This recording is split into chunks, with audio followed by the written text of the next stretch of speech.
sait et connaît ce qu'il ne veut pas. C'est la question de mon émission et on va entrer dedans. Qu'attendez-vous de la conférence de Paris? Est-ce que le Congo sait ce qu'il ne veut pas pour être reconnu comme étant sage? Ou bien nous sommes seulement intelligents? On n'a pas besoin des intelligents aujourd'hui. On a besoin des sages. Parce que le sage sait ce qu'il n'a pas besoin. Qu'est-ce que nous n'avons pas besoin? Je préfère me catégoriser dans le cadre de ceux-là qui sont sages. Nous n'avons pas besoin de la France. Je me catégorise là-bas. L'homme sage, c'est ce qu'il ne veut pas. Nous n'avons pas besoin de la France. L'intelligent viendra vous dire que nous avons besoin de la France. On ne peut pas s'en passer de la France. Oui, oui, je comprends, tu es intelligent. Tu vois que je viens de dire que tu es intelligent, non? Mais on n'a pas besoin des intelligents. On a besoin des sages. Parce que l'intelligent oublie ce que c'est la France. Alors, je vais vous donner des petits exemples rapidement. Je vais mettre d'abord quelqu'un et je vous mettrai ce qui s'est passé à Paris. Et vous verrez ce qui s'est passé à Paris et je reviendrai dans tous les sens possibles pour en parler. Avant d'abord que je vous montre ce qui est arrivé à Paris, je vais essayer de rappeler l'intelligence de tout le monde. Ce qui est arrivé avec Donald Trump, avec Macron. On suit.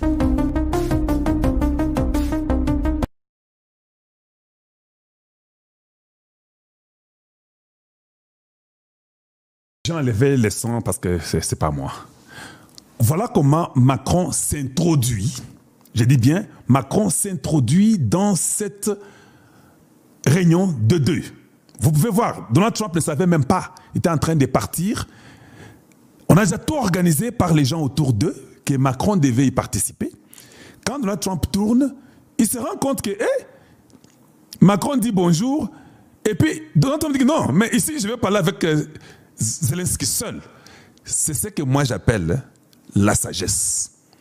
Il sait ce qu'il ne veut pas. Donald Trump sait que je ne veux pas que la France soit là. Allez, Tikabiso. Mais l'intelligent, lui, avait prévu les choses qu'ils doivent être tous trois là-bas. Mais le sage, lui, savait que non. Toi, qu'est-ce que tu fais ici? Non, non, fais-moi grâce. Et puis après que Trump ait fini de parler avec Zelensky, quand on a Rome, Libanda, Macron est parti prendre Zelensky pour encore causer avec lui. Donc ça, c'est de l'intelligence et c'est très dangereux. Ne soyez pas intelligent dans la vie de foi, mais préférez d'être sage. Il est important d'être sage, ça va beaucoup vous aider dans votre vie. Et vous verrez exactement ce qui arrive là-bas pendant qu'il parle à deux. Le sage sait ce qu'il veut. Et je répète, le sage sait ce qu'il veut. L'intelligent ne sait pas ce qu'il veut. Il est très important dans la vie, quand nous parlons, toye to beti masolo, tu sais que tu napotote, tolingite, parce que nous savons pourquoi nous disons ça. Donc, parce que tout masolo. Voilà. Maintenant, moi, je vais vous dire les raisons pour lesquelles moi, je ne voulais pas que Tshisekedi aille en France. D'abord, je parlerai aussi de la Tanzanie. Je vais vous montrer ce qui se passe en Tanzanie. J'ai essayé d'appeler mes amis qui sont diplomates. J'ai causé un peu pour comprendre la situation en Tanzanie. La situation en Tanzanie a pris d'un pied levé tout le monde. Mais c'est vrai qu'il y avait déjà des tensions. C'est vrai qu'il y avait des opposants qui ont été arrêtés en Tanzanie. C'est vrai qu'il y a eu 17 opposants aussi qui ont participé aux élections de la Tanzanie, parce que j'ai essayé de lire un peu, de comprendre. Parce que sans comprendre, quand même, avant de venir parler aux gens, je suis devant beaucoup d'intellectuels dans le monde, je dois savoir ce que je dis et avoir bien réfléchi sur ce que je vais dire. Quand on nous appelle à Paris, moi, je vais vous dire pourquoi je ne voulais pas aller à Paris. Je commence d'abord par parler de ce qui était comme imprévu, une situation de crise en Afrique centrale. Ça ne va pas au Cameroun, ça ne va pas en Côte d'Ivoire, ça ne va pas en Tanzanie. Pourquoi notre président à nous pense que ça va pour qu'il aille à Paris? Qu'est-ce qu'il attend vraiment de Paris pour qu'il puisse partir? Aozela nini na Paris? Paris a copé ça y nini. Na botia la bino oyo Paris a copé ça y. Pour une nouvelle union surtout, Bogoyoka.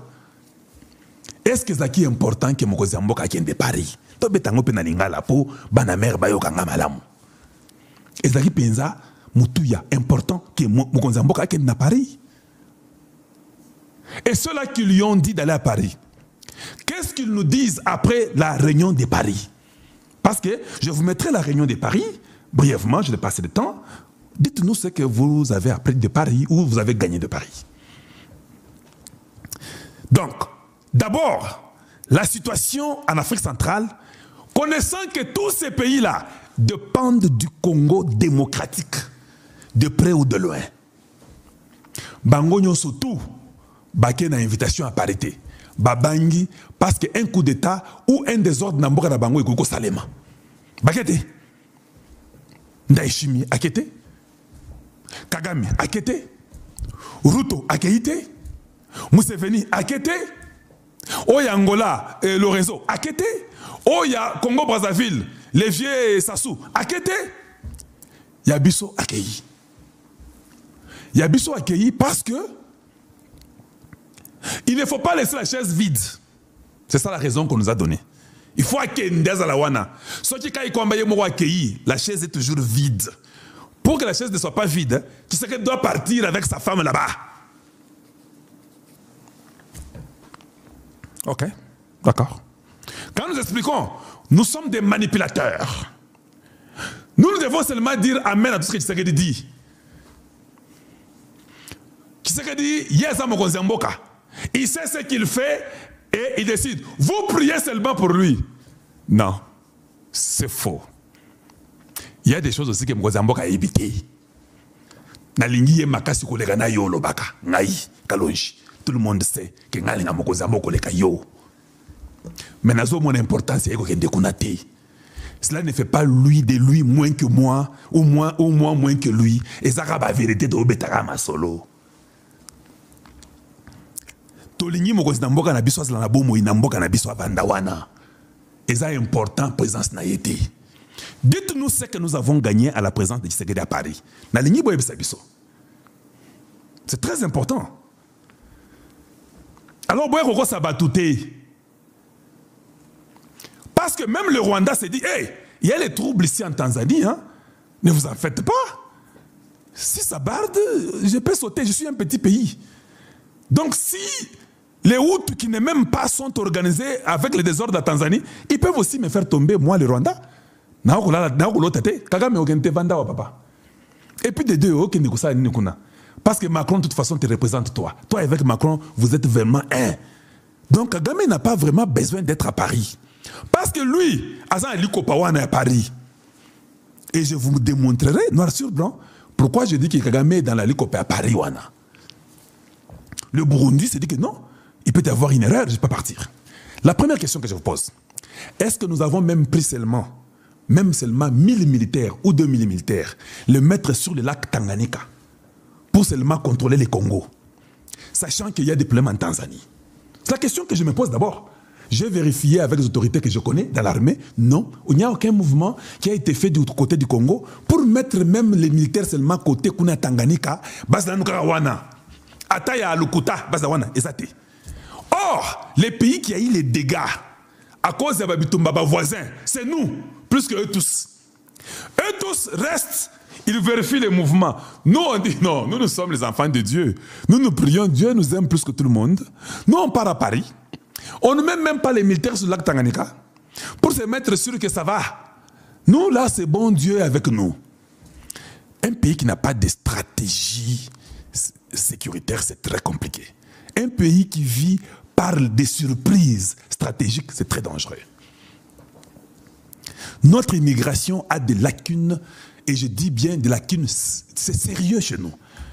Quand ma langue est entrée par le Congo central, Brazzaville, Congo central, Bakoti. Parce que l'immigration est très faible. J'ai dit bien, l'immigration du Congo est très faible. Avec vos cachantois là que vous avez. Un autre membre de Walungu, de chez Maman Denise. Très faible. Quand vous avez une immigration très faible, vous avez des problèmes sérieux. Donc, les infiltrés peuvent entrer dans votre pays dans tous les sens possibles. Donc, l'immigration, il y a des Mbongo, il y a des Libanais, des Indiens, des Chinois. C'est là où ils font des copes, ils ont des millions d'argent. Un Chinois qui arrive le matin, le soir, il a déjà la carte verte congolaise. Un Chinois qui arrive dans 2 jours, 5 jours, il a déjà la résidence de 10 ans. Un pays de fous. S'il y a un pays qui pouvait être aussi très sévère à l'immigration, c'était le Congo démocratique.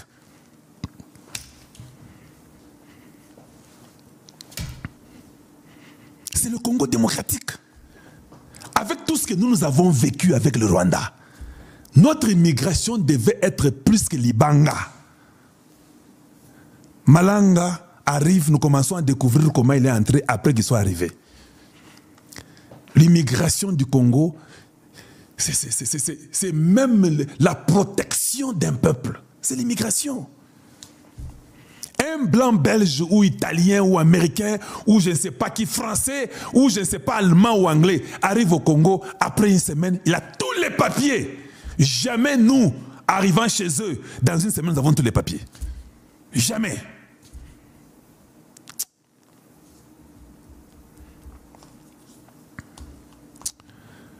Maintenant, tous ces gens-là, Bakete, tout le monde est resté chez soi. Notre président à nous, les pays qui est dans la complicité, que tout le monde veut descendre, non, ma Denise, Bango, France, Yangoyo. Je vous avais dit, oui, je vous avais dit, on sait qu'au Congo, quand vous invitez, ils viendront. Les autres peuvent refuser, ils ont le droit de refuser, juste pour l'honneur de leur pays, ça va. Le Congo dira toujours oui, tu sais qu'il sera toujours là. Même si l'ennemi les piégé pour le tuer, il sait qu'il viendra. Eh, qu'on ne dise même pas ça. Est-ce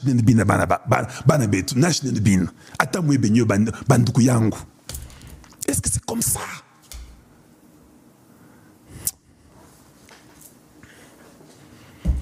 Et je ne comprends pas, je ne comprends pas du tout. Vous connaissez l'histoire de l'Iran. L'Iran avait des savants qui sont en train de faire les bombes atomiques ou bombes nucléaires. Pour ceux qui ne connaissent pas, tous ces savants iraniens ont été invités en France pour une réunion. Tout le monde connaît ça, c'est sur le net, allez-y, vous pouvez Google ça. Après la conférence à Paris, là-bas, en France, ils ont été tous empoisonnés. Tous les savants iraniens ont été empoisonnés à Paris. Ils ont commencé à tomber malades, à mourir comme des imbéciles. Des savants.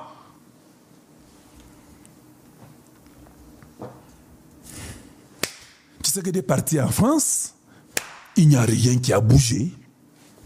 Oui, je vous dis, il n'y a rien. On a juste solidifié encore l'imbécilité française.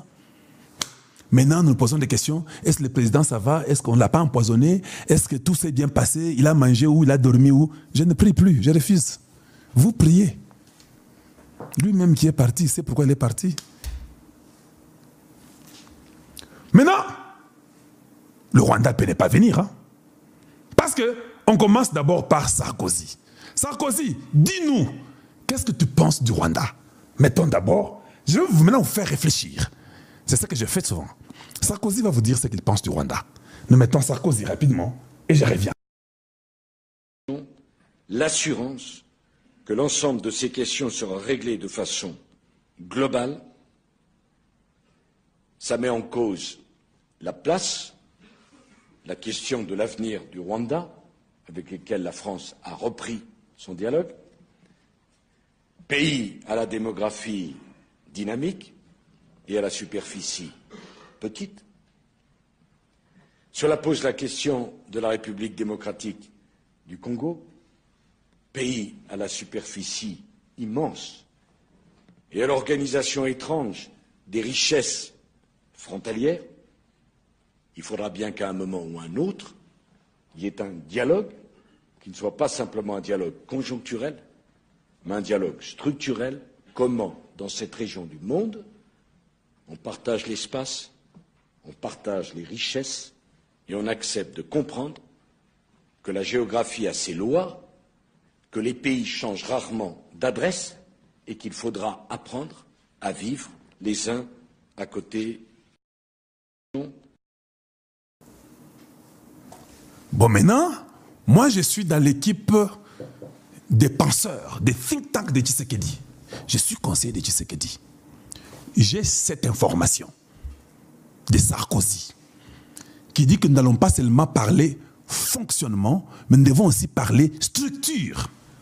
Quand on parle de structure, c'est physique. Comment un pays immense qui a toutes ces richesses-là, nous devons dialoguer pour parler comment on peut partager ces richesses-là ensemble. Le Rwanda petit, et vous autres là, trop grands, vous devez vraiment repenser comment vivre ensemble. Ça, moi, je sais, en tant que conseiller de Tshisekedi. Ça, c'est Sarkozy qui dit ça. Bon, vous savez, bon, Sarkozy, ça peut arriver qu'il dise ça, bon, ce sont des choses qui arrivent, c'est pas nécessairement quelque chose de vrai, ça peut ne pas être aussi vrai, ça peut être aussi faux, c'est possible. Ça arrive. Moi, justement, conseiller de Tshisekedi. J'ai fait passer une deuxième vidéo. Suivez avec moi la deuxième vidéo. Ce n'est plus Sarkozy. Ça, c'est maintenant Macron qui parle. J'ai mis la vidéo. Suivons ensemble. Placer notre partenariat avec l'Afrique au cœur de notre action multilatérale, là aussi dans une grammaire nouvelle. En associant pour le G7 de Biarritz, que la France a eu à organiser en 2019, l'Afrique au cœur, pas simplement invité de la dernière demi-journée dans ce qu'on appelle joliment l'outreach, mais en l'associant au cœur de la stratégie et à la conception de tous les rendez-vous. Et en portant ensemble des initiatives sur la scène internationale, en développant un axe euro-africain. Nous avons aussi bâti ce partenariat nouveau avec l'Afrique, j'aurai l'occasion d'y revenir. Bien aimé, j'aimerais que vous puissiez maintenant suivre bien. La première partie n'est pas très importante. Prêtez votre attention, écoutez ce que Macron est en train de dire maintenant, ce qui se passe, et ce qu'il parle du Rwanda et ce qu'il dit du Rwanda. Suivez avec moi. En regardant notre passé en face, et en particulier en renouant avec le Rwanda, qui est aujourd'hui un partenaire important de nos initiatives sur le continent. Nous avons aussi...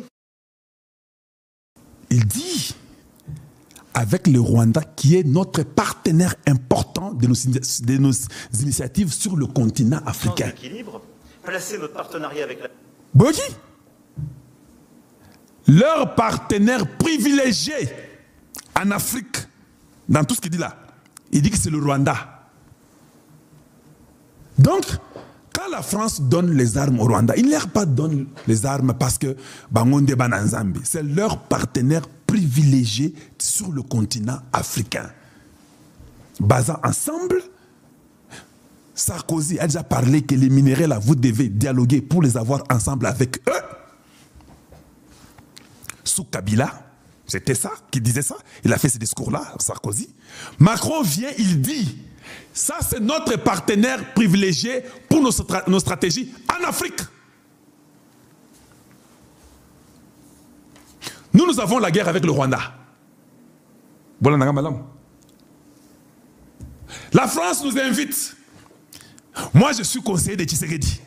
Je sais tout ça. Après que Tshisekedi soit parti là-bas, je n'ajoute même pas l'humiliation, mon cher Paul, et les pays qui ont des morts et la guerre, on ne cite pas le Congo. C'est une cabale, c'est un complot. Pourquoi je vais amener mon président là-bas? Dites-moi, je vais l'envoyer là-bas. Pour quelle raison?